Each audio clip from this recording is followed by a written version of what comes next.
যিখন অসমত নতুন প্ৰজন্মই এটকাও ঘোষ নিদিয়াকৈ চৰকাৰী চাকৰি পাব, বেংকৰ পৰা লোন পাব আৰু বাংগালোৰ, কৰ্ণাটক, হায়দৰাবাদত সিকিউৰিটি গাৰ্ডত কাম কৰা সকলো সন্তানক উদ্যোগীকৰণৰ জৰিয়তে আমি মাতৃৰ বুকুলৈ আকৌ এবাৰ উভতাই আনিম। তেনে এক অসম আমি নিৰ্মাণ কৰিব লাগিব। ৰাজ্যত দুখীয়া জনৰ কাৰণে অৰুণোদয়, মহিলাৰ বাবে মহিলা উদ্যমিতা আঁচনি, আজি যুৱকৰ বাবে মুখ্যমন্ত্ৰীৰ আত্মনিৰ্ভৰ অসম অভিযান, চাহ বাগিচাৰ মোৰ শ্ৰমিক বন্ধুসকলৰ বাবে এটিকলি দুটিপাত, আজি সমগ্ৰ অসমত বিকাশৰ এক নতুন আমাৰ এটাই কথা, চিনাকি মানুহক আমি বসুন্ধৰাৰ জৰিয়তে মাতি দিম, চিনাকি মানুহক আমি বসুন্ধৰাৰ জৰিয়তে মাতি দিম আৰু অচিনাকি মানুহৰ পৰা এক টুকুৰ মাটি কাঢ়ি ননালৈকে আমি ক্ষান্ত হৈ বহি নাথাকিম। চিনাকিক মাতি দিম, অচিনাকি মানুহৰ পৰা এক টুকুৰা মাটি কাঢ়ি নানালৈকেও আমি ক্ষান্ত হৈ বহি নাথাকিম। মই ৰাহুল গান্ধী আৰু মাদানীক চেলেঞ্জ কৰি ক'ব খুজিছো, সাহস আছে যদি অসমীয়াৰ লগত যুঁজি চাওক, অসমীয়াৰ লগত এইবাৰ যুঁজি চাওক। অসমীয়া জাগিছে আৰু এই জাতিটোক আপোনালোকে এতিয়া ধৰি ৰাখিব নোৱাৰে। শেষ বিন্দু বুকুৰ তেজ থাকালৈকে আমি যুঁজিম আৰু অকল আমি যুঁজিমেই, এনে নহয় আমি জিকিম। এই হৈছে আমাৰ সংকল্প। শ্ৰদ্ধা ৰাইজ, আমাৰ সন্মুখত সপোন আছে। আমি এখন আমাৰ বাবে এনে এখন অসম নিৰ্মাণ কৰিব লাগিব, যিখন অসমত আমাৰ নতুন প্ৰজন্মই নিজকে নিৰাপদ অনুভৱ কৰিব। আমি এখন অসম নিৰ্মাণ কৰিব লাগিব, যিখন অসমত ভাৰত মাতাৰ জয়গান সদায়ে সকলোৱে শুনিবলৈ পাব। এনে এখন অসম নিৰ্মাণ কৰিব লাগিব, যিখন অসম কেতিয়াও বন্দুকৰ শব্দত নহয়, বিকাশৰ গানত ৰাতিপুৱাব।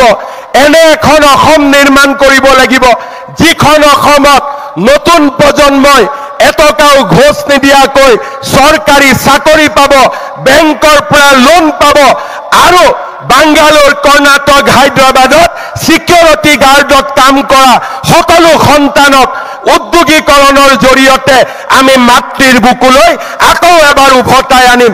তেনে এক অসম আমি নিৰ্মাণ কৰিব লাগিব। পঞ্চায়ত অহা 1 জানুৱাৰীৰ পৰা আমাৰ ৰাজ্য চৰকাৰে পঞ্চায়তৰ সকলো স্তৰৰ প্ৰতিনিধি আৰু তেওঁলোকৰ পৰিয়ালৰ চিকিৎসাৰ খৰচ সম্পূৰ্ণ বিনামূল্যভাৱে বহন কৰিব। সম্পূৰ্ণ বিনামূলীয়াকৈ ৰাজ্য চৰকাৰৰ কৰ্মচাৰীয়ে যেনেকৈ সম্পূৰ্ণ বেমাৰৰ চিকিৎসাৰ খৰচ পায়, তেনেকৈ 1 জানুৱাৰীৰ পৰা পঞ্চায়তৰ প্ৰতিনিধি আৰু তেওঁলোকৰ নিকট পৰিয়ালে 100% স্বাস্থ্যৰ সকলো সুবিধা ৰাজ্য চৰকাৰৰ পৰা লাভ কৰিব। তাক মই আজিৰ দিনটোত ঘোষণা কৰিব বিচাৰো। শ্ৰদ্ধা ৰাইজ, মই এটাই বিচাৰো যে আমি চৰকাৰৰ পৰা সকলো ধৰণৰ আপোনালোকক সহযোগিতা কৰিম, কিন্তু এখন দুৰ্নীতিমুক্ত পঞ্চায়ত, এখন দুৰ্নীতিমুক্ত সমাজ আমি অসমৰ জনগণক উপহাৰ দিম। শ্ৰদ্ধাৰ পঞ্চায়ত প্ৰতিনিধিসকল, 2026 চনৰ নিৰ্বাচনৰ প্ৰাক মুহূৰ্তত আজি আমি ইয়াত সমবেত হৈছো। আমি নিৰ্বাচনত জয়লাভ কৰিলো। এতিয়া আমাৰ দায়িত্ব হ'ব 26 চনত আমি আমাৰ মিত্ৰ দলৰ সৈতে বিজেপিক আকৌ এবাৰ দিছপুৰলৈ উভতাই আনিব লাগিব। আনিম নে নানিম আমি? আনিম নে নানিম আমি? নৰেন্দ্ৰ মোদী ডাঙৰীয়াৰ নেতৃত্বত অসমত আমি বিধানসভাৰ ইলেকশ্যন জিকিম নে নিজিকিম? সকলোৱে আমি কাম কৰিম নে নকৰিম? আমি সকলোৱে আজি প্ৰতিজ্ঞাবদ্ধ হ'ম, আই অসমীৰ সুৰক্ষাৰ বাবে, আমাৰ ৰাষ্ট্ৰৰ বিকাশৰ বাবে 2026 চনত নৰেন্দ্ৰ মোদী ডাঙৰীয়াৰ নেতৃত্বত অসমত আকৌ এবাৰ আমি বিজেপি আৰু এনডিএৰ চৰকাৰ আমি প্ৰতিষ্ঠা কৰিম আৰু সেই সংকল্প আজি আমি সকলোৱে একেলগে গ্ৰহণ কৰিম। শ্ৰদ্ধাৰ ৰাইজ, জাতি মাটি ভেটিৰ সংকল্পৰে 2016 চনত আমি চৰকাৰ গঠন কৰিছিলোঁ। জাতি মাটিৰ সুৰক্ষা আৰু অসমৰ বিকাশেই হ'ল এইখন চৰকাৰৰ মূল মন্ত্ৰ। যি ধৰণে আজি প্ৰধানমন্ত্ৰী নৰেন্দ্ৰ মোদী ডাঙৰীয়াই অপাৰেশ্যন সিন্দুৰ, গৃহমন্ত্ৰী অমিত শ্বাহ ডাঙৰীয়াই নক্সালবাদৰ ওপৰত এক চূড়ান্ত মাধমাৰ মাৰিছে, যি ধৰণে নৰেন্দ্ৰ মোদী ডাঙৰীয়াই পাকিস্তানক উচিত শিক্ষা দিছে, আমিও আমাৰ ৰাজ্যত জাতি মাটি ভেটি ৰক্ষাৰ বাবে আমি নিৰন্তৰ কাম কৰি যাম। সেই সংকল্প আজি আমি পুনৰ এবাৰ ল'ব বিচাৰিছোঁ।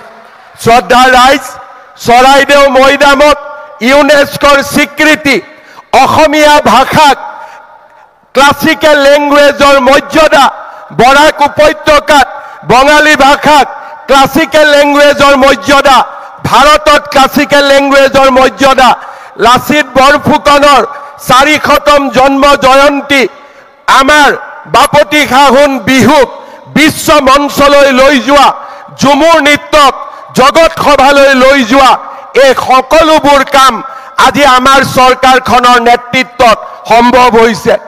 আজিৰ এই সুন্দৰ দিনটোত মই আৰু এটা নতুন কথা ক'ব খোজো। মহাপুৰুষ শ্ৰীমন্ত শংকৰদেৱ আমাৰ জাতিটোৰ প্ৰাণ প্ৰতিষ্ঠাতা। তেখেতে বৃন্দাবনী বস্ত্ৰখন নিৰ্মাণ কৰিছিল আৰু ভাৰতৰ বিষ্ণু আধ্যাত্মিকতা, কৃষ্ণ সংস্কৃতিক প্ৰদৰ্শন কৰিছিলে। মই বিশ্বাস কৰোঁ এই বৃন্দাবনী বস্ত্ৰখনো অসমৰ মানুহে চাব পাৰে, তাৰ সপোন বহুজনৰ আছিলে। নৰেন্দ্ৰ মোদী ডাঙৰীয়াৰ আশীৰ্বাদত আমি সংকল্প লৈছোঁ যে এইবাৰ বৃন্দাবনী বস্ত্ৰ আমি অসমলৈ লৈ আহি ৰাইজে যাতে চাব পাৰে তাৰ ব্যৱস্থা আমি কৰিম। সেই ধৰণে আজি আমি আগুৱাই যাব খুজিছোঁ। গড় হত্যা বন্ধ হ'ল, সন্ত্ৰাসবাদে অসমৰ পৰা বিদায় ল'লে। আজি এসময়ত অস্ত্ৰ শস্ত্ৰৰে জাতিৰ মুক্তিৰ সপোন দেখা যুৱকসকলে আজি কৰ্ম সংস্কৃতিৰ মাধ্যমেৰে জাতিটোৰ মুক্তিৰ সপোন দেখা আৰম্ভ কৰিলে।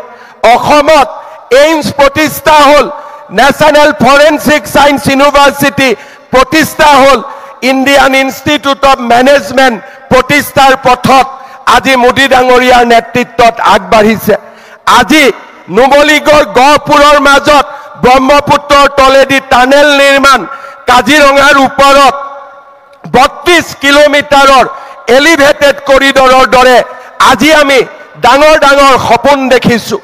আমাৰ ৰাজ্যত দুখীয়া জনৰ কাৰণে অৰুণোদয়, মহিলাৰ বাবে মহিলা উদ্যমিতা আঁচনি, আজি যুৱকৰ বাবে মুখ্যমন্ত্ৰীৰ আত্মনিৰ্ভৰ অসম অভিযান, চাহ বাগিচাৰ মোৰ শ্ৰমিক বন্ধুসকলৰ বাবে এটিকলি দুটিপাত, আজি সমগ্ৰ অসমত বিকাশৰ এক নতুন স্বপ্ন আজি আমি বাস্তৱলৈ ৰূপায়ণ কৰিছোঁ।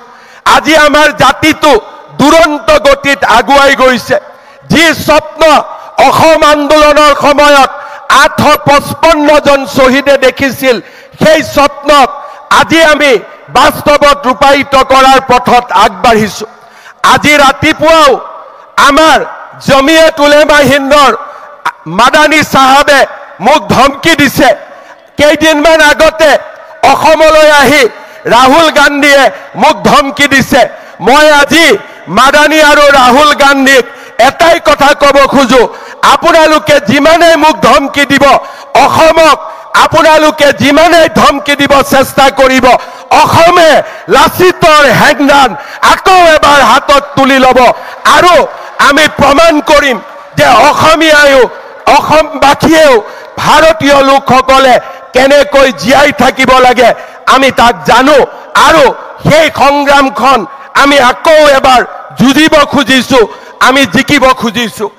আমাৰ এটাই কথা, চিনাকি মানুহক আমি বসুন্ধৰাৰ জৰিয়তে মাতি দিম, চিনাকি মানুহক আমি বসুন্ধৰাৰ জৰিয়তে মাতি দিম আৰু অচিনাকি মানুহৰ পৰা এক টুকুৰ মাটি কাঢ়ি ননালৈকে আমি ক্ষান্ত হৈ বহি নাথাকিম। চিনাকিক মাটি দিম, অচিনাকি মানুহৰ পৰা শেষ টুকুৰা মাটি কাঢ়ি নানালৈকেও আমি ক্ষান্ত হৈ বহি নাথাকিম। মই ৰাহুল গান্ধী আৰু মাদানীক চেলেঞ্জ কৰি ক'ব খুজিছো, সাহস আছে যদি অসমীয়াৰ লগত যুঁজি চাওক, অসমীয়াৰ লগত এইবাৰ যুঁজি চাওক। অসমীয়া জাগিছে আৰু এই জাতিটোক আপোনালোকে এতিয়া ধৰি ৰাখিব নোৱাৰে। শেষ বিন্দু বুকুৰ তেজ থাকালৈকে আমি যুঁজিম আৰু অকল আমি যুঁজিমেই, এনে নহয় আমি জিকিম। এই হৈছে আমাৰ সংকল্প। শ্ৰদ্ধা ৰাইজ, আমাৰ সন্মুখত সপোন আছে। আমি এখন আমাৰ বাবে এনে এখন অসম নিৰ্মাণ কৰিব লাগিব, যিখন অসমত আমাৰ নতুন প্ৰজন্মই নিজকে নিৰাপদ অনুভৱ কৰিব। আমি এখন অসম নিৰ্মাণ কৰিব লাগিব, যিখন অসমত ভাৰত মাতাৰ জয়গান সদায়ে সকলোৱে শুনিবলৈ পাব। এনে এখন অসম নিৰ্মাণ কৰিব লাগিব, যিখন অসম কেতিয়াও বন্দুকৰ শব্দত নহয়, বিকাশৰ গানত ৰাতিপুৱাব। এনে এখন অসম নিৰ্মাণ কৰিব লাগিব, যিখন অসমত নতুন প্ৰজন্মই এটকাও ঘোষ নিদিয়াকৈ চৰকাৰী চাকৰি পাব, বেংকৰ পৰা লোন পাব আৰু বাংগালোৰ, কৰ্ণাটক, হায়দৰাবাদত সিকিউৰিটি গাৰ্ডত কাম কৰা সকলো সন্তানক উদ্যোগীকৰণৰ জৰিয়তে আমি মাতৃৰ বুকুলৈ আকৌ এবাৰ উভতাই আনিম। তেনে এক অসম আমি নিৰ্মাণ কৰিব লাগিব। পঞ্চায়তৰ প্ৰতিনিধিসকল, আমাৰ মাজত গৃহমন্ত্ৰী অমিত শ্বাহ ডাঙৰীয়া উপস্থিত আছে। তেখেত আমাৰ বাবে প্ৰেৰণাৰ প্ৰতীক।